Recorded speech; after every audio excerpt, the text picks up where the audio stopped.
আর বেশি না। আমরা অনেকটা হেঁটে চলে এসেছি, কিন্তু খচ্চর মধ্যেখান দিয়ে এমনি ভিডিও করে পরে রেকর্ড করে নেবো।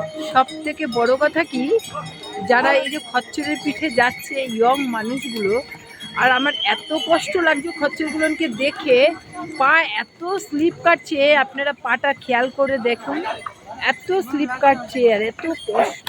আহারে, এ কি ধরনের মানুষ,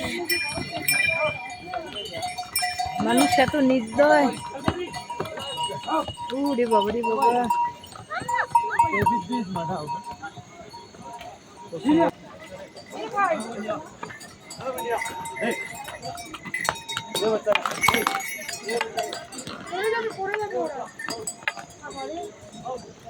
ওদের এত কষ্ট, ওরা বোঝে কোনটা কোন ধারটা, এই ধার দিয়ে ওরা আসছিল, এই ধারটায় ওরা একটু সেফটি মনে করে, কিন্তু মানুষও যাচ্ছে, আমরাও যাচ্ছি, কষ্ট।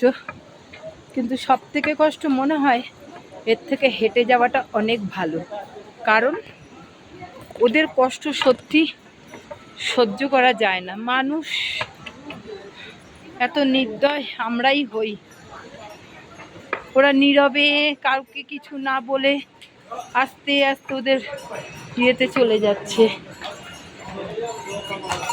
এই যে ইয়ং ছেলে, একটা ইয়ং ছেলে, দুটো ইয়ং ছেলে এরকম করে যাচ্ছে। এদের কি, এদের থেকে আমি অনেক বড়, অনেক বয়স হয়েছে, কিন্তু 40-এর ওপর আমার বয়স, কিন্তু ওরা তো আমার থেকে অনেক ছোট। তারা তো পারে হেঁটে যেতে, ধীরে ধীরে যাক। ইনি বয়স্ক মানুষ, পালকিতে যাচ্ছে, এটা ঠিক আছে, মানা যায়। বেশি কথা বললে কষ্ট হবে। আবার মাঝে মাঝে দেখাবো আপনাদেরকে ভিডিও। এখানে পরিষ্কার পরিচ্ছন্ন করারও ব্যবস্থা আছে, সবই ব্যবস্থা আছে। পরিষ্কার হচ্ছে রাস্তা, কি সুন্দর পরিষ্কার রাস্তাটা দিয়ে এবার হাঁটবো,